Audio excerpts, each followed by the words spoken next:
Hello. So, how are you going? How are you doing with all the various awful things that have been going on and the good things? Um, it's the second month of the new year, and I don't know what your Christmas was like. Your whatever your holiday season was like, and I don't know what your New Year's was like. New Year's Eve. I'm not sure how you celebrate it. I've probably cut back on what I used to do, which is I'm sort of very minimalist now, and I just have good wishes for the world. So I'm not sure what you're doing for what you've decided you might wish to do for this year. Hopefully it's something for the world. Hopefully it's something that enhances the world and brings some more good things to it and more kindness, because, we need more of that. As you can see, I'm sitting in the backyard and there's the beautiful Huon River in the background. And it's been a while since I've done a video, and I thought that I would reconnect with people. I do videos on TikTok. They're really just snippets of indie journalism at this point, because as you know, I pretty much stopped doing videos on YouTube because the comparison between video views on TikTok and YouTube, there's no comparison. Sometimes I get thousands of views on TikTok, but at the very least I get 700 views, or 500 to 700 on most, or 1,000 on most videos, and sometimes multiples of thousands. So it sort of makes more sense to share stuff on TikTok, because compared to YouTube, I get like 20 and 30 views on YouTube. It's all but suffocated. So I've decided to apart from doing stuff offline, of course, I've decided to put more energy into TikTok, and it's much easier to just do snippets of things and let people see that, and hopefully they find the indie journalist that is the person that I'm highlighting. So we can only hope. So you've probably seen the video that by Ben Norton from Geopolitical, what is it called? Geopolitical Economy Report. Yeah, instead of Multipolarista, Ben Norton has changed the name, and he's done a video about the plans to have a war with China by 2025. I don't know how the U.S. empire, despite the fact that it's the biggest empire ever throughout history, like all empires that fall, they usually spread themselves too thin, and then that's their undoing. So I think that the efforts in the U.S. proxy war in Ukraine, that is supposed to be Russia's Vietnam, is not working. And I think that they've decided maybe now that we have wrecked Ukraine, now the corporations can go in and privatize everything. That's something that they've been organizing, and as they do in any country, one after another, that the U.S. empire invades on a false pretext, on a false flag, or just because they don't need any excuse anymore. And who's going to stop them? Who's going to stop the U.S.? At some point, probably China and Russia will stop the U.S., and including the allies of China and Russia. But right now, it's kind of who's going to stop them. So I think they've probably done what they needed to do in Ukraine, which was make way, clear the way for corporations to go in, and because corporations, really, all these wars are just capitalist wars. And as Doug Valentine, I think his name, the author, said, the CIA is the invisible army of capitalism. So, all these countries that the US invades or causes strife, and they meddle to overthrow the government so they can help put in some puppet that will do what they want to do, and they can privatize everything. It's all just capitalism. It's all, and, as they've been doing very well so far. And I was just seeing today, Democracy Now! Did a little thing on Afghanistan, and I'll probably insert that little clip about Afghanistan and how it's a terrible winter there right now. There's about 166 people have died so far due to just, the poverty that has happened, that the U.S. empire has helped along with the 20-year occupation. And of course, stealing, like $8 billion and giving half of it to something that is totally unrelated to, because giving half of it to 9/11 survivors or something like that, even though Afghanistan really had nothing to do with 9/11, the audacity to just steal $8 billion and give half of it away to something completely unrelated and keep the rest while Afghanistan is in such a terrible state. But isn't that just the sadistic nature of U.S. empire? So I'll share this clip now. Um, so anyway, the insanity that's been floating around about the US thinking that they can win a nuclear war, that just goes on and on. It's just they're living in another world. The people, the military-industrial complex, and whatever politicians think that this is possible. I don't think there's actually the real military in the ones that have any sense. Don't think, of course, you could ever win even with these so-called tactical nuclear weapons, that you cannot win, because it just will escalate into mutually assured destruction. So, but this is it's the ongoing insanity, isn't it? Really, it just goes on and on and on. And before even we were born, this has been going on since World War II in particular. The constant saber rattling and the constant invasions and causing meddling in countries. I mean, it just goes on unabated, decade after decade. That's why it has to be stopped. The U.S. empire has to be stopped, and I think that Russia and China will be the ones to probably not stop it as in militarily, but they will weaken U.S. empire just by their by BRICS, by sort of gathering allies that are tired of being threatened and meddled with, the Latin American countries, Iran, and so on. So and China is going around and helping different countries. That's actually carrots instead of sticks. So it's sort of like it's inevitable that the U.S. empire is going to be weakened to the point where, and including the loss of the hegemony of the U.S. dollar that's coming with the digital yuan, and also some other currencies that are coming along, including something that the left needs to understand, and that's Bitcoin. And there's a lot of ignorance about Bitcoin. So I implore people to look into that, and the sooner the better, because if you're interested in possibly, and this is not financial advice, but you might want to look into Bitcoin, not from the corporate media, but from independent financial services that do sensible discussion about Bitcoin. So that's all I'll say about that. So look into that. So that Bitcoin and other currencies that are that whatever BRICS decides, and the digital yuan will at some point overtake the US dollar, and that would be a good thing. So all these different things, the multipolar world is going to help bring an end to this dreadful, bully, sadistic empire, and leave it sitting in the corner like a bully, like a coward that bullies are, and everybody else will be getting on with maybe doing something positive in the world and trying to address the many, many, many issues, not the least of which is the climate crisis, of course, and just the incredible poverty and disparity of wealth and all of that. Let's hope anyway that no particular country takes over in the lead, that everybody tries to work cooperatively together, and that US empire is left in the corner, crying like a bully, crying like a coward bully. So, and one more thing, there's a lot of things that have happened since I last talked to you, but something that is so sad is how many mass shootings there are now.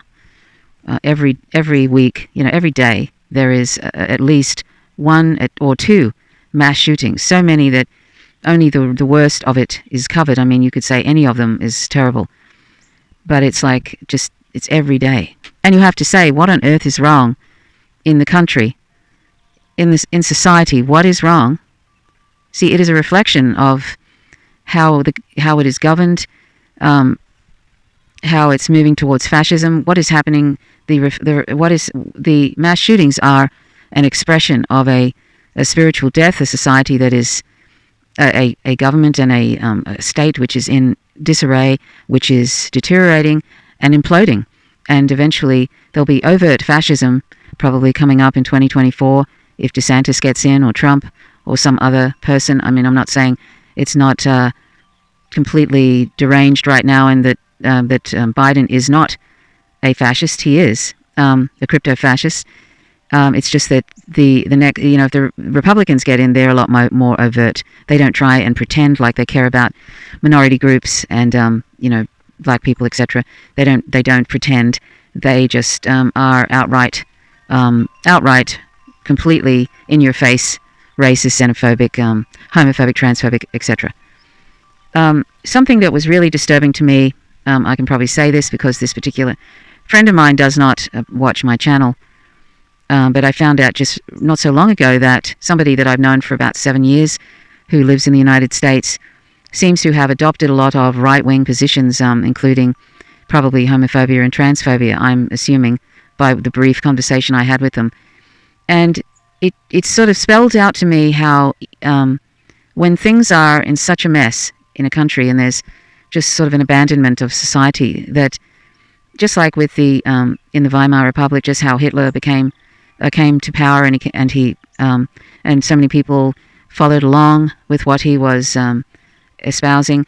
This is happening, I think, to, it's so easy for someone to come along and to blame other groups, otherized minority groups. It's always the case. It's always minority groups that are demonized, vilified, and eventually targets of violence and killing. And so you can see that very openly now in the US with the laws, the many dozens and dozens of anti-trans laws, and the calling them groomers, calling trans people groomers, which is akin to pedophilia, basically making out like they should not belong in society anymore, that it's they need to be driven out. And that never stops at one particular group. It always, you can see with all these different laws against women having control over their bodies. I mean, if this happened in any other country, you never hear the end of it. The lawmakers in the US sort of going on about, say, China, if it happened in China, or, where people weren't allowed to have, weren't allowed to practice contraception, weren't allowed to have abortions and terminations, etc. Oh, or in Russia, you would never hear the end of it. But yeah, there are many, many states now like that. So it's sort of like that's like the Handmaid's Tale, and then you get, these anti-trans laws where there'll be a lot of trans kids who will end up killing themselves because of it. This is sort of, it's just marching towards it. I've talked about this before, the 14 characteristics of fascism. Well, it has them all, the US, and they're becoming so overt now and unashamedly fascist with, DeSantis is also preventing sort of anything that's that's talking about slavery now in the education system, that kind of thing. Anything about queer theory. So these are all, it's akin to book burning, and the book burning is coming, and locking trans people up and LGBTQ people up for being LGBTQ or worse. It's all coming, and I don't know. I'm anybody who's got a modicum of awareness should be able to see that. So this friend, when I had this brief conversation, I hadn't talked to her in a while, and then really sad to see that my friend appears to have adopted these very right-wing positions, even though she's vegan and everything. Well, last I heard she was vegan. Hopefully she still is, and hopefully you will be too if you're not already. So that was very, very sad to me, and it just sort of said to me that if that can happen to her, it just shows that this is obviously something that could easily spread, these right-wing positions. I guess you have to have those beliefs somewhere in you, but I don't know. It's hard to work out if that's the case. But something I find interesting is, and I've noticed that like she was a COVID denier. She was sort of didn't bother, just a COVID denier really. And oftentimes people who are COVID deniers, who deny that or just kind of get completely caught up in conspiracy about that sort of thing, they often have associated right-wing tendencies that become more pronounced. I find that very interesting. So I'm not sure what that is. But anyway, it just sort of, it was a bit frightening when I realized that she had adopted these, that she was right on board with Trump and she was right on board with DeSantis, and I thought, wow, which is really weird for me being a queer person to then be, this person who was my friend sort of basically endorsing anti-trans and anti-gay and all of that. It made me sad, and I kind of had to sort of basically abandon that person. Doesn't mean I don't care about her. It's just that there's really, I don't know, until she sort of snaps out of that, which may never happen. There's not much point. But, and I feel particularly concerned about people who are public trans people who like Kat Black and Jessie Earl, or Jessie Gender as she calls herself, people like that, who have a lot of hate directed at them. Like J.K. Rowling even was having a go at Jessie Gender. Jessie Earl is her name. If you're not familiar with Jessie Gender, go and search for her on YouTube. And so, it's sort of, it's become a real thing because because, of course, of all the things that we should be afraid of and that we should hate, a few million people on the planet who just want to be left alone and be able to live, they're the ones that everybody should be worried about. Not, imminent extinction from the climate crisis or a possible World War III, which has already begun, or nuclear Armageddon, idiots thinking that they can win nuclear wars. All of those, there's so many things, hundreds and hundreds and hundreds of things that are very, very of concern today. No, we have these complete knuckle dragger, no offense to primates, non-thinkers, and also those doing it in bad faith, going and deciding to focus on a group of a few million people, and then framing them as pedophiles and stuff. If that isn't so cynical and disgusting, it's really hard to it's like watching a really, really bad movie, what's going on these days. And I've kind of, in some ways, like I said, I prefer to do stuff offline now because things are so censored. Things are so censored now in social media. It's to the point of ridiculousness, like on YouTube. And I feel like my time could be better spent doing other things. So that's what I'm doing now. Sort of spending my time in more productive ways, really.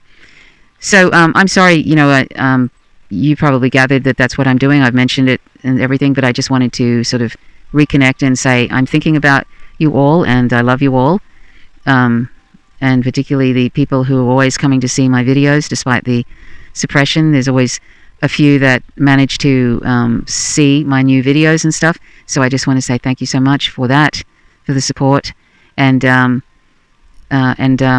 yes, just that I love you, and I hope that you're keeping safe and that you're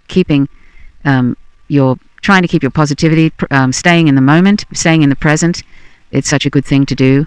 It's where the reality is, because the future doesn't exist and the past is already gone and finished.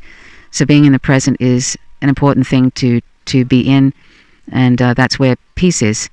So anyway, thank you. So this is just a ramble as usual. So thank you so much for watching, and do if you're already following a lot of the different indie journalists that I mentioned, then you probably don't. There's no need to check out my TikTok, but you can if you want to. It's at FSFVEGA. User name, Faint Signals from Vegas. So check that out on TikTok and follow if you wish. And I've already 1,000. I've only been on there about 10 months.